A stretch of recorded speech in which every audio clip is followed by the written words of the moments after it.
Hi guys, आज हम लोग शेष बचे हुए क्वेश्चन को पूरा करते हैं। आज क्वेश्चन नंबर 42 देंगे और आप लोग रिवीजन करते रहिए। आप लोग का बहुत कम समय बचा हुआ है, ताकि आप मेरा वीडियो निश्चित देखिए। निश्चित है कि आपका एक ऑब्जेक्टिव भी नहीं छूटेगा। ये एक आज 60 तक देख लेंगे, फिर कल जब बढ़ाएंगे तो उसका मतलब लॉन्ग क्वेश्चन देखेंगे, जो 2 नंबर या कल का वीडियो हो जाएगा टोटल। अब फिर परसों जो होगा उसमें आपका लॉन्ग क्वेश्चन हो जाएगा। फिर ये आपका एक सेट था, एक सेट और देंगे, जो कि एक सेट में फिक्स है कि आपका 2 सेट में फिक्स है कि आपका 100 क्वेश्चन बनेगा। तो आज हम लोग स्टार्ट करते हैं क्या, क्वेश्चन नंबर 42। आज 42 से 60 तक निश्चित ही आज ट्राई कर लेंगे टोटल। तो आइए क्वेश्चन देखते हैं कि आपका क्या है।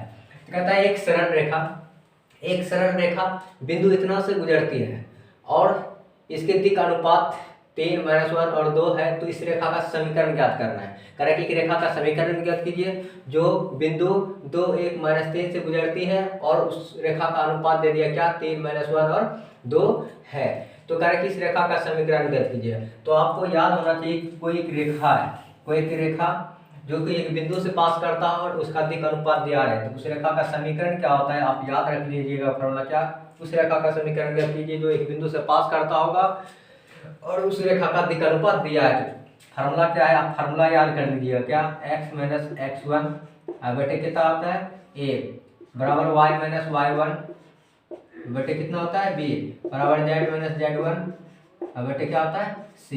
ये आपका उस रेखा का समीकरण, ये क्या है आपका रेखा का समीकरण, ये क्या है आपका रेखा का समीकरण। उस रेखा का समीकरण है जो एक बिंदु से पास करता होगा और वो उस रेखा का दिक् अनुपात दिया हुआ है। तो क्या कह रहा है कि बिंदु आपका क्या दिखा रहा है, यही आपका बिंदु है 2, -1 और 3, यही आपका बिंदु दिखाता है। यह बिंदु क्या दिखा रहा है, x1, y1 और z1, यही आपका बिंदु होती है। यही आपका क्या कहलाएगा, x1, y1 और ये आपका z1 होगा, ये बिंदु होगा। और ये आपका a b c, यही आपका क्या है, दिक् अनुपात है। ये आपका क्या है, a b c दिक् अनुपात है, जो कि दिक् अनुपात यहाँ दिया हुआ, ये a है, ये आपका b है और ये आपका c। आप यहाँ इसमें डाटा पुट कर दीजिएगा तो क्या आपका आ जाएगा, इसलिए आपका आ जाएगा क्या, x - x1 का मान कितना दिया हुआ है 2, यहाँ 2 रख देंगे। a का मान क्या दिया हुआ है 3, यहाँ 3 रख दीजिएगा। फिर y - y1 का वैल्यू कितना है -1, तो -1 रख दीजिएगा। अब बटे b का मान यहाँ क्या दिया है -1, तो -1 रखिए। फिर z का मान कितना दिया हुआ है 3, या 3 रख दीजिएगा। और c का मान क्या दिया हुआ है 2। तो जब इसको और सॉल्व करिएगा तो आपका क्या आ जाएगा, ये आपका आ जाएगा क्या, x - 2 बटे 3, ये माइनस क्या आ जाएगा प्लस y + 1, ये -1 बराबर क्या आ जाएगा z - 3 बटे कितना 2। आपका ये जो ऑप्शन होगा आपका वो आंसर आ जाएगा, x - 2 या 3 प्लस है, ये x - 2 3 y + 1, ये आपका ऑप्शन नंबर बी आ रहा है। आप ये याद रखिएगा क्या, उस रेखा का समीकरण ज्ञात कीजिए जो एक बिंदु से गुजरता होगा और उसका दिक् अनुपात दिया रहेगा। ये आपका क्या कहलाता है, ABC क्या रहता है, आपका दिक् अनुपात रहता है। तो ये आपका स्ट्रेट लाइन पर एक सवाल है, आप स्क्रीनशॉट ले लीजिए। 43 नंबर क्वेश्चन को ट्राई करते हैं।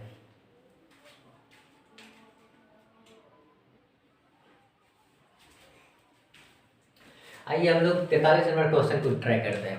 तो ये आपका क्वेश्चन बहुत इंपॉर्टेंट है, आपका ये जितना इंपॉर्टेंट करिएगा कर लीजिए। निश्चित है कि या तो आपका कॉस में पूछेगा या तो साइन में पूछेगा। हम क्या ले लिए, साइन में लिया हुआ है। क्या कहता है कि यदि कोई रेखा का धनात्मक नियामक अक्षों के साथ अल्फा, बीटा एंड गामा कोण बनाती है। ये क्या कर रहा है कि यदि कोई रेखा धनात्मक नियामक अक्षों के साथ अल्फा, बीटा, गामा कोण बनाती है, तो ये पूछ रहा है क्या, इस मतलब sine square alpha, cos square alpha, मतलब इस तरह से आपका समीकरण दिया हुआ है। तो आपको ये क्या कर रहा है, क्या रहा है कि एक एक्सिस है, एक्स एक्सिस, वाई एक्सिस और जेड एक्सिस। मान लीजिए आपका ये एक्स एक्सिस होता है, ये वाई एक्सिस होता है और ये जेड एक्सिस होता है। ये कह रहा है कि एक जो है ना एक रेखा है जो कि यही मान लीजिए आपका रेखा ओपी, एक रेखा मान लेते हैं, ये आपका ओपी रेखा है जो कि धनात्मक एक्स एक्सिस, मान लो कि ये एक्स एक्सिस अल्फा के साथ बनाता है, वाई एक्सिस ये बीटा कोण बनाता है और ये जेड एक्सिस आपका गामा कोण बनाती है। ये तीनों एक्सिस के साथ जो है ना अल्फा, बीटा, गामा कोण बना रही है। तो हम लोग पढ़े हैं कि क्या, तो पढ़े हैं हम ये पढ़े हैं फॉर्मूला क्या होता है, cos square alpha plus cos square beta plus cos square gamma. इतना बराबर क्या होता है आपका 1 होता है। आप रट लीजिए, या तो कॉस में पूछेगा या तो साइन में पूछेगा, जो कि हम क्या क्या दे दिए आपको, साइन में आपको ऑप्शन दिया हुआ है। तो ये आप याद रखिएगा, क्या cos square alpha plus cos square beta plus cos square gamma कितना होता है 1 होता है। ये कॉस अल्फा बीटा गामा क्या है आपका डायरेक्शन कोसाइन है, क्या डायरेक्शन कोसाइन। आपको यही दे सकता है, आपको क्या यही आपको दे सकता है L square plus M square plus N square बराबर कितना 1। इस फॉर्म में आपको भी दे सकता है क्या कि ये आपको एल डिनोट करता है, ये एम डिनोट करता है और ये आपको एन डिनोट करता है। आपको ये भी दे सकता है, लेकिन हमको ऑप्शन क्या दिया है साइन में दिया है। तो आप क्या पढ़े साइन में, आप ये पढ़े होंगे कि कॉस स्क्वायर अल्फा को हम क्या लिख सकते हैं 1 माइनस साइन स्क्वायर अल्फा, क्या लिख सकते हैं 1 माइनस साइन स्क्वायर अल्फा। फिर इसी तरह इस कॉस स्क्वायर बीटा को हम क्या लिख सकते हैं 1 minus cos square 1 minus sine square beta लिख सकते हैं कॉस स्क्वायर बीटा को। और फिर ये आपका क्या दिया हुआ है cos square alpha, cos square alpha को भी आप क्या लिख सकते हैं 1 माइनस साइन स्क्वायर अल्फा। इतना बराबर आपको क्या दिया है 1। तो ये आप क्या देख रहे हैं कि 1 प्लस 1 प्लस 1 ये आपका कितना आ जाएगा 3 हो जाएगा। और ये बच क्या रहा है कि ये बच रहा है आपका sine square alpha plus minus sine square beta और माइनस साइन स्क्वायर गामा। इतना बराबर क्या दिया हुआ है 1। तो क्या देख रहे हैं कि ये आपका साइन स्क्वायर अल्फा माइनस में, ये भी आपका माइनस है, ये आपको उस साइड भेज देंगे। तो या ये सभी माइनस है तो उधर क्या आ जाएगा प्लस में हो जाएगा ये 3, और ये 1 को आप इधर कर दीजिए तो ये 1 क्या है ये प्लस में, इधर क्या आ जाएगा माइनस में। और ये साइन को उधर भेज देते ये क्या आ जाएगा आपका sine square alpha plus sine square beta plus sine square gamma. तो क्या कि ये minus sine square alpha minus sine square beta minus sine square gamma को क्या भेजती है उस साइड बराबर की इस साइड भेजे। ये 1 को हम इस साइड कर दिए तो माइनस में आ गया। ऐसे आपका क्या आ जाएगा 3 में घटेगा तो आपका 2 आ जाएगा, और ये आपका आ गया sine square alpha plus sine square beta plus sine square gamma. यही आपका पूछ रहा था। तो यदि साइन पूछे जाएगा तो क्या मारना है आपको 2 मारना है। Sine square alpha plus sine square beta plus sine square gamma बराबर कितना होता है 2।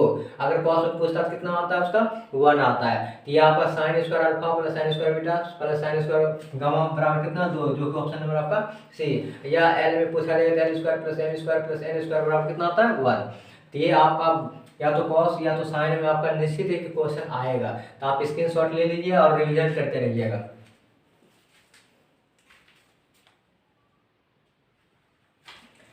क्वेश्चन नंबर 44 आपका 44 नंबर क्वेश्चन क्या करता है, एक समतल का समीकरण दिया हुआ क्या है 2x minus 3y minus 6z minus 3 equal to 0। कारण इस समतल के अभिलंब का दिक् कोसाइन निकालना है। इस समतल के अभिलंब की दिक् कोसाइन निकालना है।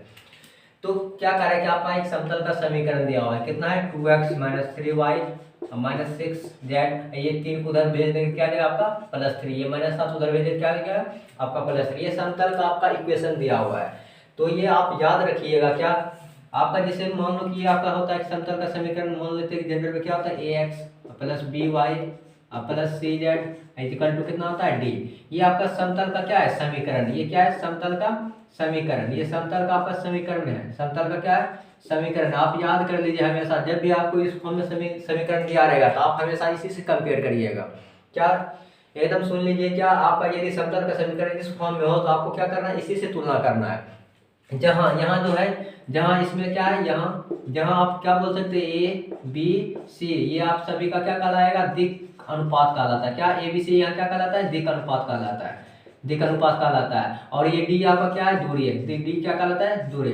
आप हमेशा याद रखिएगा क्या यदि इसी समतल का समीकरण से यदि आपका पूछता दिक् अनुपात क्या है तो इसका दिक् अनुपात कितना बोलते हैं आपका 2 बोलते हैं, -2 बोलते हैं, -3 बोलते हैं और -6 बोलते हैं। यदि हमको दिक् अनुपात पूछता है, यदि इस सवाल में हमको क्या पूछता है डायरेक्शन रेशियो, क्या है डायरेक्शन रेशियो मतलब दिक् अनुपात। यदि हमको दिक् अनुपात पूछता है तो क्या आपका हो जाता है ये 2 आ जाता है और -3 हो जाता है और ये आपका -6 हो जाता है। कब आपका दिक् अनुपात पूछता था।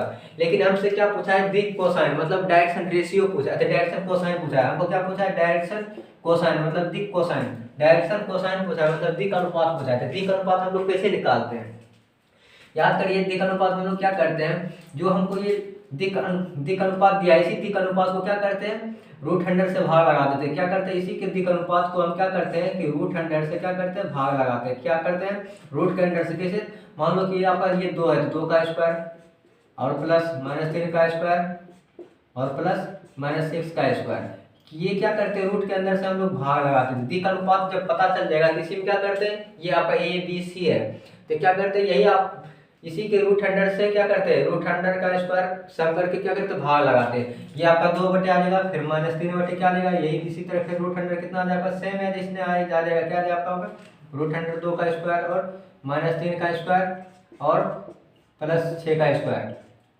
ये आपका ये आ गया। फिर उसी तरह क्या हमको निकालना है, फिर इस 6 का करना है, तो -6 बटे फिर रूट अंडर कितना आ जाएगा आपका, वही 2 का स्क्वायर आ जाएगा, -3 का स्क्वायर आ जाएगा और ये आपका 6 का स्क्वायर आ जाएगा। तो ये आपका जब इसको जब सॉल्व करेंगे तो ये आपका क्या देगा, ये जो आपका तो 2 है, इसको हल करिए तो 2 का स्क्वायर 4, 2 का स्क्वायर 4 और ये आपका हो रहा है क्या 9, ये हो गया 36, 36 9 45 और 45 4 कितना होता है आपका 49, 49 का वर्गमूल कितना आ जाएगा आपका 7 आ जाएगा। मतलब इसको जब हल कर लीजिएगा तो आपको कितना आ जाएगा 49, मतलब 49 आ जाएगा। 49 का वर्गमूल कितना आ जाएगा 7, 6 का स्क्वायर 36, 36 है 9 45, 45 4 49, 49 का वर्गमूल 7 आ जाएगा। फिर उसी तरह इसको भी हल करिएगा, क्या आ जाएगा 3 बटे 7 आ जाएगा, ये भी क्या आ जाएगा -6 बटे 7 आ जाएगा। तो क्या देख रहे कि मेरा जो समतल का समीकरण है, इस समीकरण में क्या करते हैं, x का कोएफिशिएंट, y का कोएफिशिएंट और z का कोएफिशिएंट से क्या करते हैं, अंडर रूट से क्या करते हैं, भाग लगा देते हैं। तो ये आप रखिएगा कि x का कोएफिशिएंट, y का कोएफिशिएंट और z का कोएफिशिएंट क्या कहलाता है, दिक् कोसाइन कहलाता है, मतलब दिक् अनुपात कहलाता है। और यही दिक् अनुपात को क्या करते हैं, अंडर रूट करके स्क्वायर और सम करके क्या करते हैं, भाग लगाते हैं। भाग लगाने पर हमको क्या प्राप्त होता है, दिक् कोसाइन प्राप्त होता है। आपका ये ऑब्जेक्टिव में पूछ सकता है, ना ही तो आपको 2 नंबरिया में डाल सकता है। इसलिए आपका ये सवाल बहुत इंपॉर्टेंट है। दिक् अनुपात और दिक् रेशियो का यूज बहुत आता है। चाहे आपका एंगल निकालने में पूछेगा, 2 समतल का बीच का कोण क्या होगा, ये 2 रेखाओं के बीच का कोण क्या आएगा, उसमें हम दिक् अनुपात का प्रयोग करते हैं। और ये रखिए कि आप जब अगर समतल का समीकरण इस फॉर्म में हो तो हम किसे तुलना करते हैं, इसी समीकरण से करते हैं, ax + by + c = d। यहाँ a b c आपका क्या दिया हुआ है, दिक् अनुपात। हमेशा क्या मानना है आपको, दिक् अनुपात मानना है। और d क्या कहलाता है आपका, दूरी कहलाता है। अगर इसमें हमको दूरी पूछता है तो दूरी पूछता है क्या करते हैं, भाग लगा देते। मेरा दूरी पूछता है, यहाँ भी क्या आ जाता है आपका, यदि आपका दूरी पूछता है, जैसे यहाँ सब में कितना भाग लगा, इसमें भी 7 से भाग लगा, इसमें भी 7 से भागा, इसमें भी 7 से भाग लगा और 3 में भी क्या करना है, 7 से भाग लगा देना है। यही आपका क्या कहलाता है, दूरी। अगर कंपेयर करके ये आप दूरी इसको नहीं बोल सकते 3, यदि आप इसको दूरी बोलिएगा तो ये आपका क्या आ जाएगा, गलत हो जाएगा। ये आपका दूरी नहीं है, ये आपका दूरी नहीं है। दूरी कौन है आपका, ये। जब भी आप याद रखिए, जब भी आपका x का कोएफिशिएंट, y का कोएफिशिएंट और z का कोएफिशिएंट से क्या करते हैं, रूट अंडर से भाग लगा देते। क्या करते हैं, इसका हल करके जिसकी हल किए थे, इसका कितना मान है 7, तो सभी 7 से भाग लगाते हैं, 7 से भाग लगाते तो इस तरह से आता है। यही आपका क्या कहलाता है, दूरी, जो कि एक बराबर के इक्वल दिया हुआ है। ये आपका क्या है, दूरी। तो आप याद रखिएगा हमेशा ABC आपका क्या है, दिक् अनुपात, और ये आपका दूरी होता है। लेकिन ये आपका दूरी नहीं कहलाता है। दूरी कब कहलाता है, जब इसको हम क्या करते हैं, अंडर रूट इसका स्क्वायर से क्या करते हैं, अंडर रूट से भाग लगाते हैं। भाग लगाने पर जो प्राप्त होता है, इधर x का कोएफिशिएंट, y का कोएफिशिएंट, z का कोएफिशिएंट, इधर जो आपका बराबर टू साइड रहता है वो आपका दूरी कहलाता है। तो ये आप इससे तुलना करते हैं, लेकिन इससे जो है ना रूट अंडर से भाग लगा के आप मान निकाल सकते हैं। बहुत अच्छा सवाल है।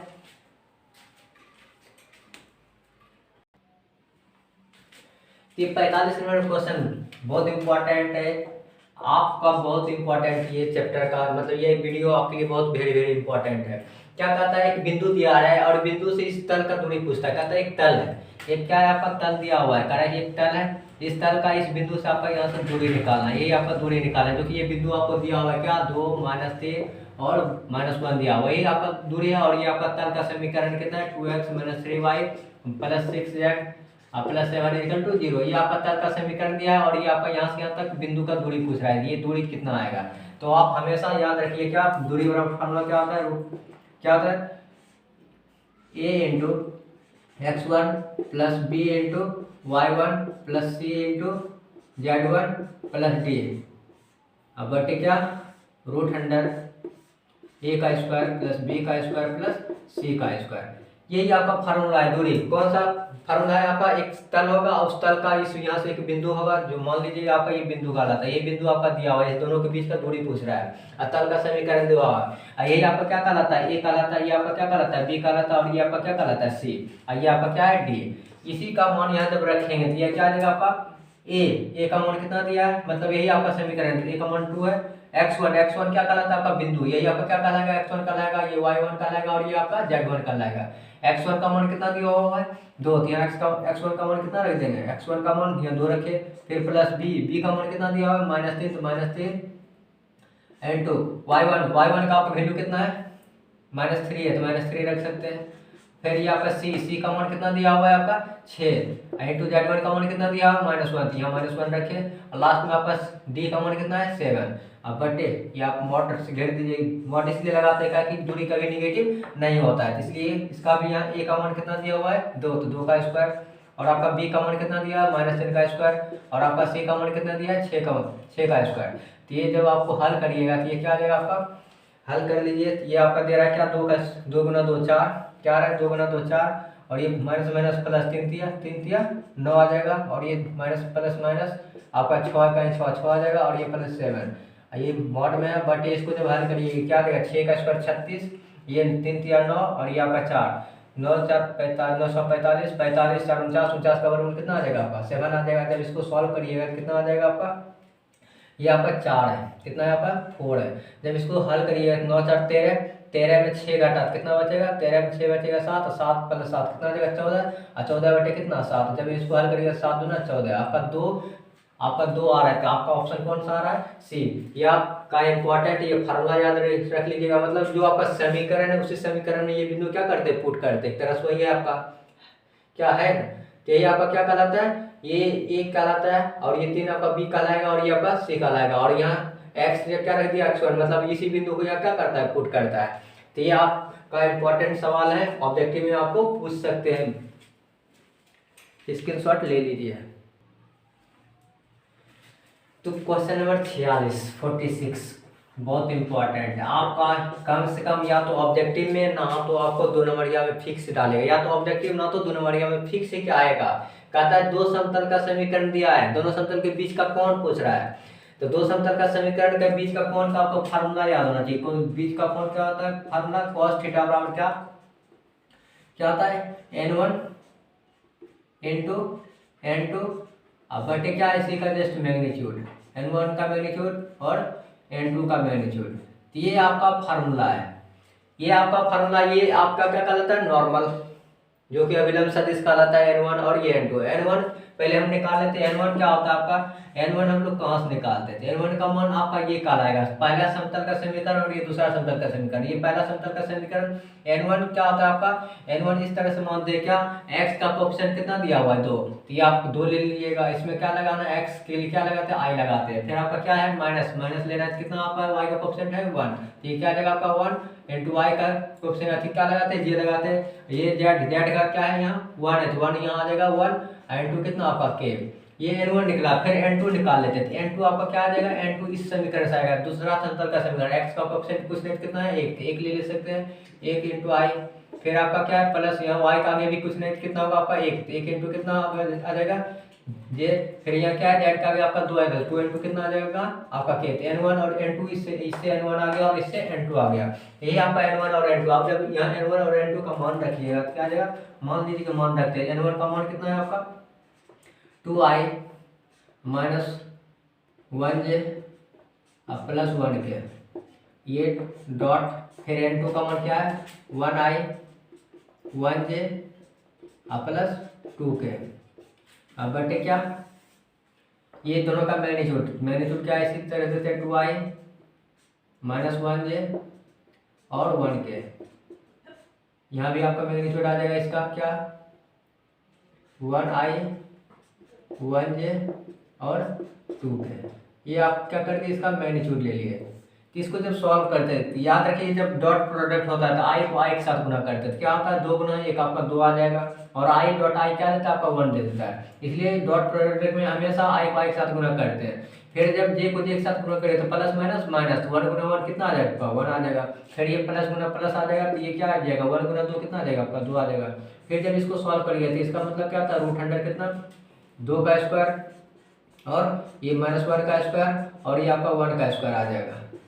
फिर उसी तरह इसका नीचे भी क्या इसका भी आ जाएगा √100 कितना 1 का स्क्वायर और ये 2 का स्क्वायर। जब इसको सॉल्व करिएगा तो क्या आएगा आपका, ये 2 2 4 4 में घटा था आपका 3, अब बटे स्क्वायर करिए 2 का स्क्वायर 4, 2 का स्क्वायर 4, ये 1 का स्क्वायर 1 और 1 का स्क्वायर 1, कितना आ रहा है 4 2 6, तो √106 आ रहा है। ये आपका कितना आ जाएगा 2 का स्क्वायर 4, ये 1 4 2 6, तो ये भी आपका √106 आ रहा है। तो ये आपका इस तरह से जब ये √106 को जब हल करिए क्या जाएगा 3/√100 कितना, ये रूट हट के आपको 6 दे देगा। ये आपका कितना होता है, इसीलिए आपका आगे का cos थीटा बराबर कितना, ये 3 से कटेगा, 3 से का 3, 3 दूना 6, मतलब ये आपका 1/2। ये cos कितना का मान है, cos आपका ये cos ये कितना डिग्री का मान है, cos आपका 60 डिग्री का मान है। 60 क्या लिख सकते हैं π/3, इसीलिए cos cos हट जाएगा, इसलिए थीटा का मान कितना आ जाएगा, इसलिए आपका थीटा बराबर कितना आ जाएगा, cos cos हट गया तो थीटा बराबर π/3, मतलब 60 डिग्री का π/3 ये आ गया। आप तो ये फार्मूला लगा सकते हैं, नहीं तो फार्मूला क्या होता है cos थीटा बराबर, फार्मूला आप ये भी लिख सकते हैं क्या होता है a1 × a2 plus b1 × b2 plus c1 × c2, अब बटे क्या √100 a1 का स्क्वायर प्लस b1 का स्क्वायर प्लस c1 का स्क्वायर, और फिर √100 कितना आ जाएगा a2 का स्क्वायर प्लस b2 का स्क्वायर प्लस c2 का स्क्वायर प्लस c2 का स्क्वायर। तो ये आप या तो इस पे भी बैठा सकते हैं, क्या कि यही आपका कहलाएगा a1 b1 और c1, ये कहलाएगा a2 b2 और c2। तो ये आप इसमें भी रख सकते हैं, ये आपका ऑब्जेक्टिव में फार्मूला डाल सकते हैं। ये आप जिस तरह से भी इस पे भी रखते थे, ये आपका कहलाएगा, दोनों सेम फार्मूला है। तो आप स्क्रीनशॉट ले लीजिए और इस सवाल को रिविजन कर लीजिए।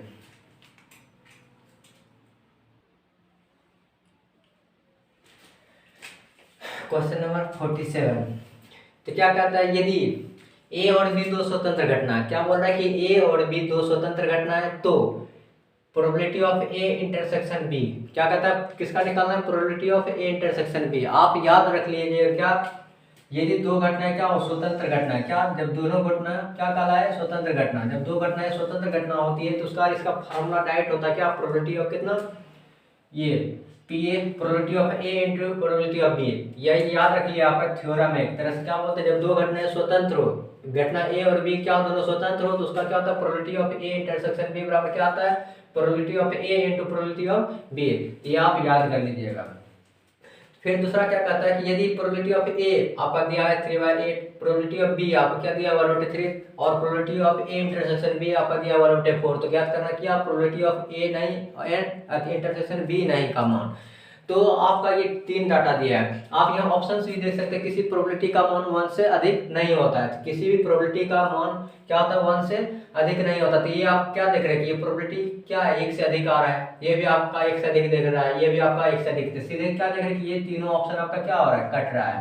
तो पता चल रहा है क्या आपका ये 1 से कम है, ये निश्चित आपका ये आएगा। आप देखते हैं कि आपका आंसर ये कैसे आता है। तो क्या आपको पूछ रहा है कह रहा है कि इसका मान निकालें, किसका प्रोबेबिलिटी ऑफ क्या ए नहीं इंटरसेक्शन प्रोबेबिलिटी ऑफ बी नहीं, ये आपका वैल्यू पूछता है। तो ये आप याद किए होंगे क्या 11th में आप पढ़े होंगे, तो क्या कुछ याद आ रहा है क्या, ए नहीं और बी नहीं का मतलब क्या होता है, ये probability of A union probability of B का कॉम्प्लीमेंट ये आपका होता है।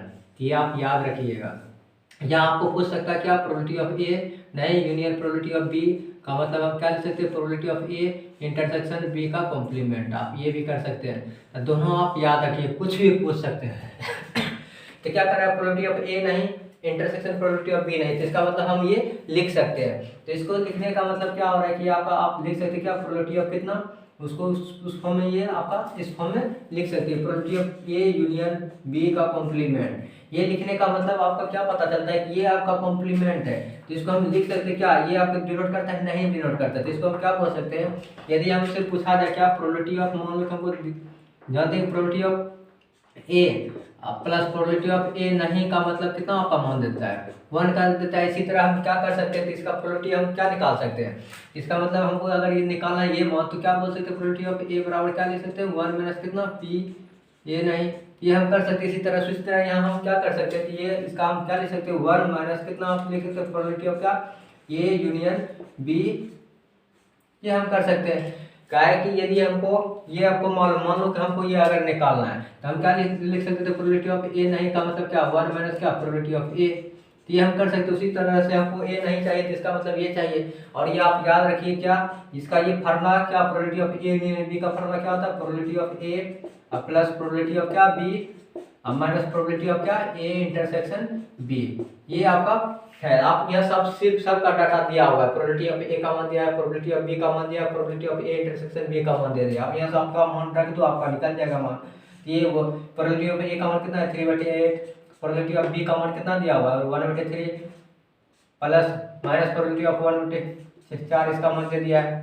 जब इसका आप सॉल्व करिएगा क्या आ जाएगा आपका, ये सॉल्व करिएगा। मान लीजिए कि आपको 1 है माइनस, इसका एलसीएम कितना आ जाएगा आपका 8, 3 और 4 का एलसीएम आपका आ जाएगा 24। 8, 3 और इसका एलसीएम क्या आ जाएगा 24 आ जाएगा। जब 8 से भाग लेंगे 3, 3 क्या आ जाएगा 9, प्लस ये 3, 8 से 3 से भाग लगाइएगा तो 8, 8 गुना क्या आ जाएगा 8, माइनस 4 से भाग लेंगे 4 से 24 की 6 आ जाएगा।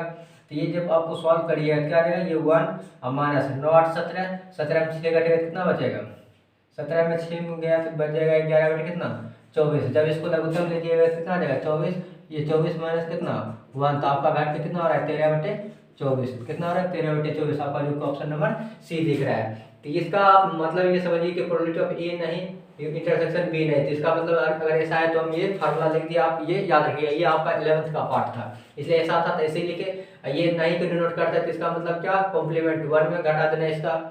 उसके बाद इसका जो अंतिम फार्मूला है सबका 11th का formula probability of A union B को हम इस तरह से फार्मूला लिख सकते हैं और सबका डाटा दिया हुआ था रख दिया। ठीक से आपका 2 नंबर में भी ये सवाल आपका डाल सकते हैं और ऑब्जेक्टिव में भी दिया हुआ है। स्क्रीनशॉट लीजिए, एक सवाल देखते हैं।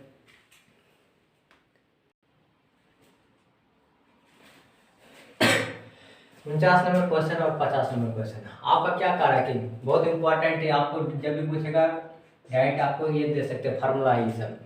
तो क्या कहता है कि यदि ए और बी दो परस्पर अपवर्ती घटना, इससे पहले हम क्या पढ़े ए और बी दो स्वतंत्र घटना था, तो क्या था उसका आंसर आपका ये था आंसर इनटू प्ला था जब स्वतंत्र में था। लेकिन यह क्या है परस्पर अपवर्ती घटना, जब दो घटनाएं परस्पर अपवर्ती हो तो क्या पूछ रहा है, जब दो घटनाएं परस्पर अपवर्ती हो तब वो पूछता है probability of A union B का मान पूछ रहा है। तो याद रखिएगा जब दो घटनाएं परस्पर अपवर्ती घटना है, यदि घटना ए और घटना बी क्या हो परस्पर अपवर्ती घटना हो, क्या परस्पर अपवर्ती घटना कब कहलाता है, जब का ए इंटरसेक्शन बी का मान क्या आ जाए आपका 0 आ जाए, मतलब एक तरह से फाई कुछ वैल्यू नहीं है। जब ए और बी दो घटनाएं, जब दोनों घटना का मान क्या आ जाता है फाई, फाई मतलब क्या बोल सकते हैं दोनों में कॉमन कुछ नहीं आता है, इसका मतलब क्या बोल सकते हैं इसका प्रोबेबिलिटी ऑफ क्या ए इंटरसेक्शन बी का मान क्या एक तरह देगा, उसका मान क्या आ जाएगा आपका 0।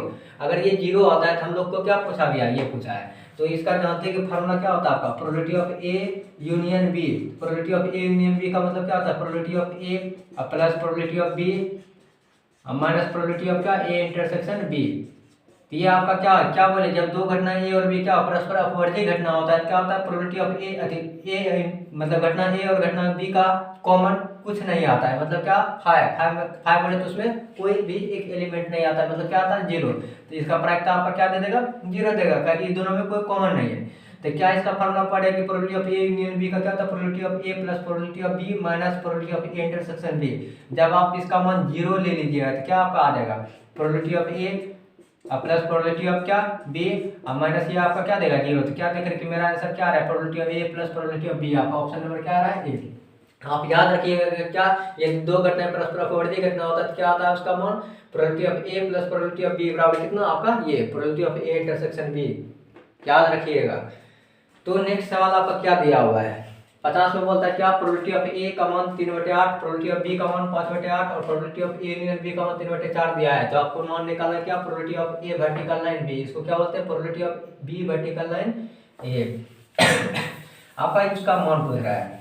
तो देखते हैं 50 नंबर ये आप याद रखिएगा फार्मूला क्या होता है, इसका मान पूछ रहा है तो इसका फार्मूला पहले आप देख लीजिए। फार्मूला इसका क्या होता है प्रोबेबिलिटी ऑफ क्या निकालना है हमको बी बटे ए, या बोल सकते हैं probability of B vertical line A. तो इसका फार्मूला क्या होता है प्रोबेबिलिटी ऑफ क्या ए इंटरसेक्शन बी बटे प्रोबेबिलिटी ऑफ जो नीचे हम हो उसी को लिख रहे हैं प्रोबेबिलिटी ऑफ ए। ये आपका फार्मूला है इस तरह से। क्या बोल रहे हैं probability of B vertical line A, तो इसका क्या होता है probability of A intersection B बटे नीचे में जो होगा अगर बी है तो बी लेना है, अगर ए है तो ए लेना है।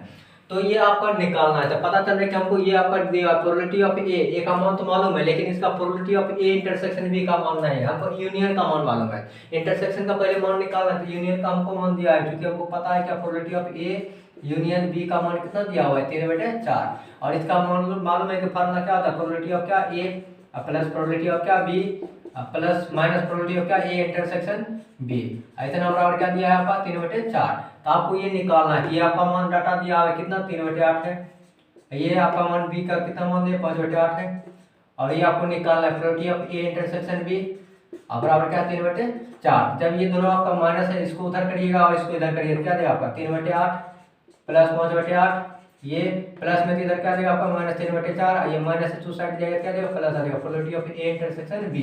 जब इसको आप एलसीएम लीजिएगा तो 8 और 4 का एलसीएम क्या आ जाएगा 8, 8 से भागेंगे 1, 8 को 3 गुना 1 3 आ जाएगा, 8 से 8 में कटेगा तो 1 गुना 5 क्या आ जाएगा 5, ये 4 से 4 दूना 8 और 3 दूना 6 आ जाएगा। ये प्रोबेबिलिटी ऑफ क्या आ जाएगा ए इंटरसेक्शन बी है, यही आपको निकालना है। तो क्या हो गया 5 3 8, 8 में से 6 गया तो कितना आ रहा है 5 3 8, 8 में से 6 गया 2, 2 बटे कितना आ जाएगा 8, 2/8 का मतलब क्या हो जाता है 1/2, 2 से 2 से 8 मतलब 1/4 क्या आ रहा है 4। तो इसका मान आपका दे रहा है कितना 1/4, इसका वैल्यू आ गया कितना 1/4। लेकिन हमको ये निकालना नहीं है, निकालना किसका मान, ये probability of B vertical line A, इसका डाटा आप आगे आप मान रख दीजिए। तो probability of A intersection B का मान कितना हो गया 1/4, अब बटे प्रोबेबिलिटी ऑफ ए का मान कितना दिया हुआ है 3/8। जब इसको हल करिए कितना आ जाएगा आपका 1/4 इंटू, और ये 8 आपका ऊपर चला जाएगा 3 आपका नीचे आ जाएगा, तो 4 से काटेंगे 4 दूना 8 मतलब कितना आ रहा है 2/3, आपका 2/3 ऑप्शन है, ऑप्शन नंबर सी। आपका ये 2 नंबर में भी पूछ सकते हैं और आपका ऑब्जेक्टिव में भी पूछ सकते हैं। आप ये फार्मूला याद रखिएगा। क्या बोले थे यहाँ लास्ट में अगर बी रहेगा तो यहाँ आपको बी लेना, अगर यहाँ ए है तो यहाँ ए लेना, लेकिन ऊपर में क्या रहता है आपका सेम। यदि इसी को फार्मूला अगर हमको पूछता है A/B का मान पूछता है तो इसका भी क्या फार्मूला लिखते हैं probability of A intersection B बटे प्रोबेबिलिटी ऑफ, अगर यहाँ बी है तो यहाँ क्या ले रहे हैं बी। तो आप याद रखिएगा, निश्चित है कि इस पे आपका ऑब्जेक्टिव दिया रहेगा। क्या था पर अपवर्ती घटना में क्या मारते हैं, अपवर्ती घटना में क्या बोले थे ए इंटरसेक्शन बी का मान क्या होता है 0, इसलिए उसका ये फार्मूला आ रहा है। तो आप स्क्रीनशॉट ले लीजिए। 50 तक हो गया आपका। देखते हैं 51 क्वेश्चन नंबर क्या है। क्वेश्चन नंबर 51 क्या दिया हुआ है, कार्य का एक वक्र का समीकरण दिया है। वक्र y = x² + 4x + 1, वक्र इतना के बिंदु पर अविलंब की प्रवणता पूछ रहा है। क्या पूछ रहा है अविलंब की प्रवणता, या तो आपको अविलंब की प्रवणता पूछेगा या स्पर्श रेखा की प्रवणता पूछेगा। आपका बहुत इंपॉर्टेंट ये क्वेश्चन निश्चित है कि आपका क्वेश्चन डालेगा, या तो स्पर्श रेखा की प्रवणता पूछेगा या अविलंब रेखा की प्रवणता पूछेगा। तो हम क्या पूछ रहे हैं कि आपको पूछ रहे हैं अविलंब रेखा की प्रवणता, हम दोनों आपको बता देते हैं। आपका वक्र का समीकरण क्या दे दिया है कि x² + 4x + 1, ये आपका वक्र का समीकरण दिया है। ये क्या है आपका वक्र का समीकरण दिया हुआ है। तो ये आप हमेशा याद रखिए कि यदि हम वक्र के समीकरण में यदि हम डिफरेंशिएट लगाते हैं, यदि वक्र के समीकरण में हम डिफरेंशिएट लगाते थे, वेरिएबल x है तो x के सापेक्ष लगा रहे हैं। यदि वक्र के समीकरण में यदि हम डिफरेंशिएट लगाते हैं तो वो जो हमको प्राप्त होता है वो क्या प्राप्त होता है आपका स्पर्श रेखा की प्रवणता प्राप्त होता है। जब इसमें आप डिफरेंशिएट करिएगा क्या जाएगा d/dx, आपका इधर y है तो y भी इधर भी आपका क्या जाएगा d/dx। आपका यहाँ क्या दिया हुआ है x² + 4x + 1। आप जब इसका डिफरेंशिएट हल करिए क्या है x², तो x² में क्या जानते हैं पावर आपका 2 आगे आ जाता है और एक पावर क्या होता है घट जाता है, फिर प्लस आपका दूसरा क्या है 4 आपका आगे आएगा और x का क्या जाएगा 1, ये कांस्टेंट का क्या होता है 0। जब इसको सॉल्व करिए कितना जाएगा 2 × 1 2 × x2, ये 4 × 1 क्या लेगा 4। ये आपका dy/dx, ये ही आपका क्या कहलाता है, यही आपका क्या कहलाता है स्पर्श रेखा की प्रवणता। कितना क्या कहलाता है, यही आपका क्या कहलाता है स्पर्श रेखा की प्रवणता। यदि आपको पूछता है स्पर्श रेखा की प्रवणता क्या है तो किस मान पे अगर पूछता है आपका ये, तो यदि पूछता है कि स्पर्श रेखा की प्रवणता मतलब dy/dx, ये आपका मान क्या पूछता है कि इस बिंदु पर क्या 1 और 1, तो ये आप क्या करते हैं ये x का मान है, ये आपका y का मान है, तो आप यहाँ मान रख देते क्या करते हैं ये आपका 2 × x का मान कितना दिया 1 और ये 4 आपका दिया कितना है 4, 2 × 4 2 + 4 2 कितना दिया 6। यही आपका क्या कहलाता है स्पर्श रेखा की प्रवणता कितना है 6। लेकिन हमको पूछ क्या रहा है अभिलंब रेखा की प्रवणता। आप नोट लगा के लिख लीजिएगा, क्या आप नोट लगा के लिख लीजिए फार्मूला क्या होता है स्पर्श रेखा की प्रवणता, स्पर्श रेखा की प्रवणता गुना अभिलंब रेखा की प्रवणता, स्पर्श रेखा की प्रवणता गुना अभिलंब रेखा की प्रवणता बराबर क्या होता है आपका -1 होता है। याद कर लीजिए क्या स्पर्श रेखा की प्रवणता मल्टीपल गुना अभिलंब रेखा की प्रवणता बराबर कितना होता है -1। स्पर्श रेखा की प्रवणता कितना निकाल चुके हम 6। अब गुना ये आपको पूछा है कि अभिलंब रेखा की प्रवणता, आपका पूछा है कि अभिलंब रेखा की प्रवणता क्या निकालना है, अभिलंब रेखा की प्रवणता बराबर कितना दिया -1, ये गुना में कहाँ जाएगा आपका भाग में, तो ये इसलिए आगे क्या अभिलंब रेखा की प्रवणता बराबर कितना आ गया आपका अभिलंब रेखा की प्रवणता आपका आ गया कितना, ये गुना में तो आपका भाग में जाएगा तो -1/6, आपका कितना होना चाहिए -1/6। तो याद रखिए क्या बोले कि यदि किसी वक्र का समीकरण में जब हम डिफरेंशिएट लगाते हैं तो वो डिफरेंशिएट जो मान आता है वो आपका क्या कहलाता है अभिलंब स्पर्श रेखा की प्रवणता कहलाता है। क्या कहलाता है स्पर्श रेखा की प्रवणता। वही आपको बिंदु दिया रहेगा तो उस बिंदु को जब पुट करेंगे तो उसका मान आ जाएगा। क्या बोले, ये स्पर्श रेखा की प्रवणता है, लेकिन हमको पूछा क्या, अभिलंब रेखा की प्रवणता था। अभिलंब रेखा और स्पर्श रेखा में संबंध क्या होता है, दोनों का गुणनफल -1 के बराबर होता है। क्या होता है, स्पर्श रेखा की प्रवणता गुना अभिलंब रेखा की प्रवणता बराबर कितना, -1। स्पर्श रेखा की प्रवणता निकाल लिया, ये गुना में कितना आ जाएगा आपका, भाग में, तो कितना आ रहा है, -1/6, जो कि आपका ऑप्शन दिख नहीं रहा है। तो क्या आप मार सकते हैं, नन ऑफ दिस, क्या आपका आना चाहिए, -1/6। बहुत भी आई है निश्चित है, या तो आप स्पर्श रेखा की प्रवणता पूछेगा या अभिलंब रेखा की प्रवणता पूछेगा, बहुत बहुत इंपॉर्टेंट है, स्क्रीनशॉट ले लीजिए।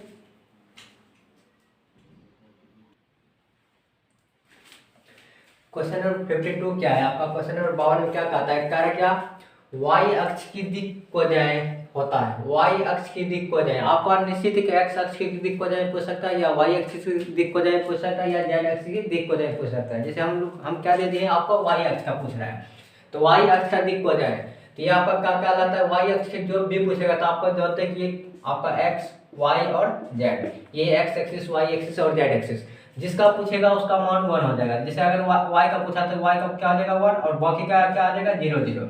यदि y का पूछेगा तो y का मान 1 हो जाएगा, बाकी का क्या आ जाएगा 0।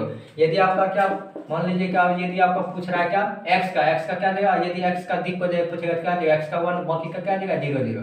लेकिन हमको क्या पूछ रहा है कि y, तो y तो क्या बोलेंगे, जिसका पूछेगा उसका 1 होगा, बाकी का क्या आ जाएगा 0। तो आपको ऑप्शन नंबर कौन सा आ रहा है, से, जो कि ये x का दिखाता है, ये y का दिखाता है और ये z का दिखाता है, तो जिसका पूछेगा उसका मान कितना देना है 1, और बाकी क्या देगा आपका 0। नेक्स्ट सवाल आपका 53 में क्या कर रहा है आपका, नेक्स्ट सवाल दिया हुआ क्या, कह रहा है कि तल इतना के समांतर, कह रहा है कि तल का समीकरण ये दिया हुआ है, कह रहा है कि इस तल के समांतर तल का समीकरण निकालना है। मतलब एक तल दिया हुआ है, एक समतल का समीकरण दिया हुआ है, उस समतल के समीकरण का समांतर का समीकरण निकालना है। आप याद रखिएगा क्या, समतल के समीकरण में ये x और y का मान जो दिया है, यहाँ से x 2x + 3y - 4z, आपका समांतर का यदि पूछेगा तो ये तीनों आपका वैल्यू क्या रहेगा, बराबर ही रहेगा। तो आप ऑप्शन में देखिए कौन कौन बराबर नजर आता है, ये आपका ये माइनस है, यहाँ प्लस दिया है, ये आपका नहीं होगा। ये आपका क्या लगेगा, ये 2x या 3x, ये आपका नहीं होगा। ये आपका क्या है, 2x + 3y और -4z। हाँ, आपका ये ऑप्शन हो रहा है। आप ये याद रखिए, किसी समतल का यदि समांतर समीकरण पूछेगा क्या होगा, x y z का जो वैल्यू है वो टोटल रहेगा, बाकी यहाँ कांस्टेंट ये कितना है आपका 8 है, तो यहाँ पर क्या रहेगा, उसके जगह कोई वेरिएबल दिया जाएगा, क्योंकि मालूम नहीं कांस्टेंट क्या होगा। इसलिए आपको हमेशा याद रहे, किसी समतल का समीकरण के समांतर पूछेगा तो x y z का जितना भी कोएफिशिएंट है, बाकी क्या रहेगा, सब सेम रहेगा। इसका जो यहाँ कांस्टेंट टर्म है, ये कांस्टेंट टर्म आपका वहाँ खाली कर देगा, मतलब कुछ वेरिएबल डाल देगा। तो ये आपका ऑप्शन नंबर क्या है, सी। ये भी आपका इक्वल है, लेकिन यहाँ फिक्स कर दिया, कितना है आपका पद है, लेकिन फिक्स नहीं होगा, जब भी होगा क्या वेरिएबल आपका दिया रहेगा। इसलिए ऑप्शन नंबर कौन सा आ रहा है, सी आ रहा है। यदि कह रहा है क्या, 54 में क्या कहता है, यदि fx बराबर tan inverse of √1 + cos x अगर 1 - cos x दिया है, तो कह रहा है कि f'(x) का मतलब क्या होता है, इसका मतलब क्या होता है, डिफरेंशिएट d/dx ऑफ fx। मतलब क्या कर रहा है कि fx में हमको डिफरेंशिएट लगाना है, ये इसका मतलब क्या होता है, f'(x) का मतलब क्या होता है, d/dx, मतलब अवकलन निकालना है। तो इसमें जब हम इसका अवकलन करते हैं तो पहले आपका जो आपका ये जो सवाल दिया है, क्या दिया है, fx बराबर आपका दिया हुआ क्या, tan इनवर्स ऑफ कितना √100।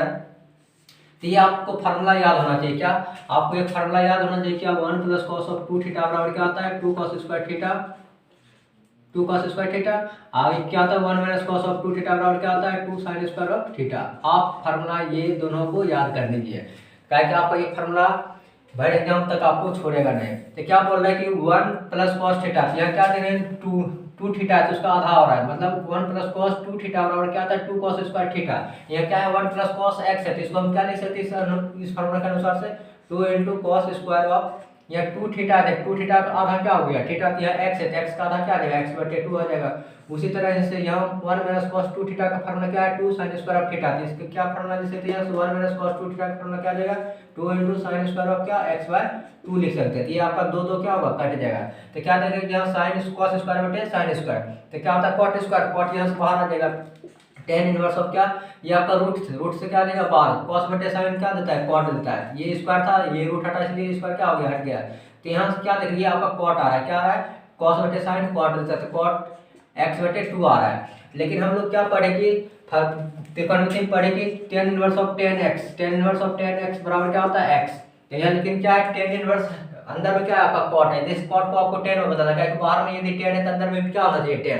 तो इसको हम क्या लिख सकते हैं, ये टेन इनवर्स ऑफ कितना लिख सकते हैं, टेन को क्या लिख सकते हैं, देखिएगा टेन 90 माइनस कितना x/2 कर सकते हैं। इस कॉट को क्या 10 90 माइनस थीटा क्या होता है cot theta, 10 inverse of 10 x, यही आपका क्या आ जाएगा बाहर। ठीक है, ये आपका fx का मान कितना आ रहा है 10 इनवर्स ऑफ 10x, आपका ये बाहर आ जाएगा, तो मतलब 5/2 माइनस क्या आ जाएगा x/2, 5/2 माइनस x/2, क्या कि ये फार्मूला के अनुसार से आपका निकल जाएगा।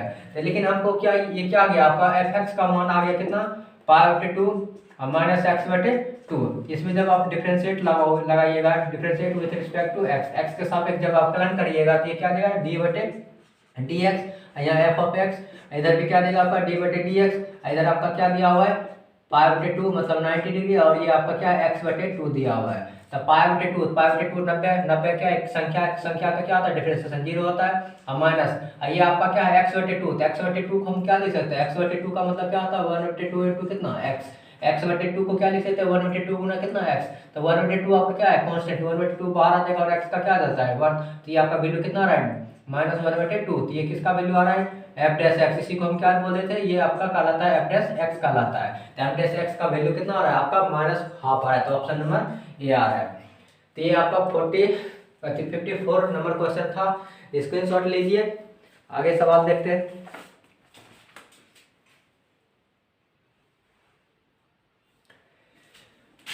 क्वेश्चन नंबर 55 क्या कहता है, इंटीग्रेशन निकालना क्या dx/√100 9x माइनस 4x², ये आपका ऑप्शन दिया हुआ है। ये आपका एनसीईआरटी का सवाल है, उतना इम्पोर्टेंट नहीं है, लेकिन आपका ऑब्जेक्टिव में दिया हुआ था। तो इसको आप कैसे हल कर सकते हैं, जब भी आपका इस तरह सवाल हो तो रूट के अंदर dx/रूट के अंदर इस तरह से इस क्वाड्रेटिक इक्वेशन हो, तो आपको कैसे हल करना है, इसको पहले आपको सॉल्व कर लेना है। तो इसको कैसे सॉल्व करना है, तो क्या दिया है 9x माइनस 4x², ये आपको क्या करना है, यहाँ से आपको इसको इस तरह से सॉल्व करना है कि x² वाला टर्म आपको पॉजिटिव आना चाहिए। इसको हम क्या करते हैं, यहाँ से आपको कॉमन ले लेते हैं, कितना कॉमन ले लेते हैं आपको, मान लीजिए इसमें जब हम -1 कॉमन निकालें तो ये आपका क्या देगा 4x हो जाएगा, और ये आपका माइनस है तो ये प्लस, और प्लस वाला माइनस हो जाएगा तो ये 9x हो जाएगा। क्या आप ये लिख सकते हैं, ये आपका स्क्वायर था, तो माइनस से गुणा करेंगे फिर माइनस प्लस माइनस माइनस हो जाएगा, और ये माइनस माइनस आपका प्लस। इसी को हम फिर से क्या लिख सकते हैं, इसी को हम फिर लिख सकते हैं कितना 4 को लिख सकते हैं 2x का क्या होल स्क्वायर और माइनस, और ये आपका क्या ये a² हो गया, यहाँ आपका -2 भी होना चाहिए, तो 2 a का मान कितना ले लिए 2x, और b का मान कितना लेना होगा ताकि हमको 9 पूरा चाहिए। ये आपका 2 दूना 4 आ रहा है, यहाँ आपका 4 नहीं थे, 4 क्या होना चाहिए 9, 4 आपका क्या होना चाहिए भाग में होना चाहिए, और ये ऊपर में कितना यहाँ 9 आना चाहिए, तो 9 कब आएगा जब 9 ऊपर में देंगे, तो ये आपका x है। तो क्या हो रहा है 2 दूना 4, 4 क्या होगा कट जाएगा, 9 गुना x क्या लेगा 9x। क्या बोल रहे हैं कि ये आपका a² को क्या ले सकते हैं 2x का होल स्क्वायर माइनस 2ab, तो 2a का मान 2x हो गया, b का मान कितना ले ताकि आपका कितना आ जाएगा 9x आ जाए, तो यहाँ क्या 2 दूना 4, तो क्या कि 2ab, तो 2 दूना 4, 4 को नीचे देना है कि ये 4 को हटाना है, और ऊपर में कितना बचना चाहिए 9, तो 9 यहाँ लिख दिए। ये हो गया b का मान, तो प्लस क्या होता है b² मतलब 9/4 का होल स्क्वायर, अब माइनस ये आपका टर्म ये प्लस में आ गया, तो आपको माइनस में लिखना पड़ेगा ताकि ये आपको तुलना हो जाए, मतलब आप क्या देख रहे हैं 2 का स्क्वायर 4 आपका ये पूरा है, अभी आपका 2 2 से 4 कट जाएगा तो आपका 9x आ जाएगा, और ये दोनों आपका कैंसिल हो जाएगा ताकि ये आपका सवाल फिर से आ जाएगा। ये करने से आपको क्या फायदा आ रहा है, ये आ गया a माइनस b का होल स्क्वायर, क्या हो गया 2x और माइनस 9/4 का होल स्क्वायर हो गया, और ये यहाँ से लेके यहाँ तक का हो गया a² minus 2ab plus b², तो यहाँ तक का ये आप लिख दिए a माइनस b का होल स्क्वायर, तो आपका बचा क्या 9/4 का होल स्क्वायर। आप ये माइनस से गुणा कर दीजिए, माइनस से गुणा करेंगे क्या आएगा माइनस वाला प्लस हो जाएगा, तो ये माइनस माइनस प्लस, तो इसको हम पहले लिख देते हैं 9/4 का होल स्क्वायर पहले लिख दिया, आपका ये आ गया कितना 2x माइनस 9/4 का होल स्क्वायर। ये आप इसको सिर्फ इस फॉर्म में तोड़े, इस तोड़ने से क्या फायदा होता है कि आप देखिए सवाल क्या है आपका क्वेश्चन क्या दिया हुआ है, करेक्ट इंटीग्रेशन क्या dx/√100, इसी को आप सॉल्व करिए किए, तो आप इसका सॉल्व किए थे कितना आ गया था, इसका मान यहाँ रख दीजिए कितना है 9/4 का होल स्क्वायर और माइनस कितना 2x और माइनस 9/4 का होल स्क्वायर, आप इस फॉर्म में लिख दिए। तो आप ये लिखिए तो इसका मतलब क्या आ गया आपका, आप याद कीजिए कि इसका एक फार्मूला होता है क्या इंटीग्रेशन dx/ कितना √100a² और माइनस x², आपका ये फार्मूला होता है, क्या होता है इंटीग्रेशन dx/a² माइनस x², इसका फार्मूला क्या होता है साइन इनवर्स ऑफ क्या साइन इनवर्स ऑफ x/a, क्या होता है formula sine inverse of x/a। तो ये फार्मूला को अप्लाई करना का एक ऑप्शन में भी आपको क्या दिया हुआ है सबका साइन इनवर्स है, तो क्या करते हैं, तो इसको पुट कर देते हैं, इसको क्या करते हैं, पुट करते हैं, पुट 2x माइनस 9/4 बराबर क्या टी। पुट करने के बाद क्या करते हैं आप, डिफरेंशिएट लगाते हैं, differentiate with respect to x। जब इसमें x से आप डिफरेंशिएट करिएगा क्या देगा, d/dx। आपका यह क्या है 2x माइनस 9/4, कितना बराबर क्या देगा dt/dx। जब इसको आप डिफरेंशिएट कर रहे हैं तो ये आपका क्या आ जाएगा, जब 2x है, 2x का डिफरेंशिएट क्या होता है आपका 2, x का 1 हो जाएगा और कांस्टेंट का क्या देगा 0, इतना बराबर क्या है dt/dx। आइए हमको क्या चाहिए, ये हो रहा है आपका 2 इंटू डी एक्स बराबर कितना dt। लेकिन हमको जो चाहिए, हम dx का ही पूछ रहे थे, ये तो आपका कहाँ जाएगा भाग में से, dx बराबर क्या लिख सकते हैं dt कितना 2 लिख सकते हैं। इसीलिए आप क्वेश्चन में आइए, तो क्वेश्चन आपका क्या दिया हुआ है, कह रहा है क्या dx, तो dx का मान कितना आ गया dt आपका 2 आ गया। अब मेन बटा ये रूट के अंदर, तो रूट के अंदर क्या दिया हुआ है 9/4 का होल स्क्वायर। अब माइनस इसको आप क्या मान लिए टी, तो इसके टी मान दिया आपका क्या देगा t²। तो ये आपका 1/2 यहाँ से बाहर हो रहा है, क्या आपका 1/2 बाहर हो गया, तो बचा क्या dt कितना √9/4 का होल स्क्वायर अब प्लस अति माइनस t² है। तो ये आपका क्या देगा, आपका यहाँ से फार्मूला देखो दिन लग रहा है क्या dx/√a² माइनस x², फार्मूला क्या होता है साइन इनवर्स ऑफ x/a। जब आप इस पे फार्मूला अप्लाई करिएगा क्या देगा dx/a² माइनस x² का फार्मूला क्या होता है half into sine inverse of x, sine inverse of x इधर क्या आपका t, a का मान कितना दिया sine inverse of x/a, sine inverse x/a a का जगह कितना है 9/4, क्या है 9/4, एक जगह ये मान है, लास्ट में क्या लगाते हैं c। जब इसी को आप सॉल्व करिएगा, ये ऊपर लिखते हैं तो 1/2 इंटू साइन इनवर्स ऑफ क्या, ये आपका 4 कहाँ जाएगा ऊपर, तो 4 इंटू कितना आ जाएगा t बटे कितना 9, आपका ये c कांस्टेंट है, तो ये 1/2 साइन इनवर्स ऑफ कितना 4। टी का मान क्या पुट किए थे, टी का मान यहाँ पर लिखा हुआ है क्या 2x माइनस 9/4, 2x माइनस 9/4 आप पुट किए थे कितना 2x माइनस 9/4 पुट किए थे। अब बटे आपका क्या दिया हुआ है 9, लास्ट में क्या लगाते हैं c लगाते हैं, तो 1/2 साइन इनवर्स ऑफ कितना आ रहा है, ये 4 से जब गुना करिए तो 4 दूना 8 आ जाएगा, और ये 4 4 आपका कैंसिल हो जाएगा, तो बचेगा 9 बटे कितना 9। तो आपका ये आपका ऑप्शन नंबर कौन सा आ रहा है, ऑप्शन नंबर आपका बी। ये आपका ऑब्जेक्टिव एनसीईआरटी में दिया हुआ था, उतना इम्पोर्टेंट नहीं है, लेकिन आपका ये लॉन्ग बहुत बढ़ता है, अगर हो सकता है 2 नंबरिया होना पूछे तो ऑब्जेक्टिव में राइट आप या तो आंसर रख लीजिए कि ऑप्शन नंबर आपका बी आता है, स्क्रीनशॉट ले लीजिए।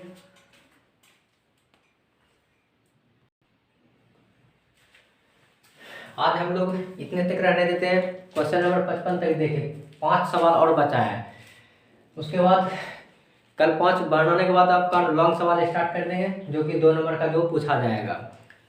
तो आप रिवीजन करते रहिए ताकि आपका स्कोर मैथ में बहुत अच्छा जाए।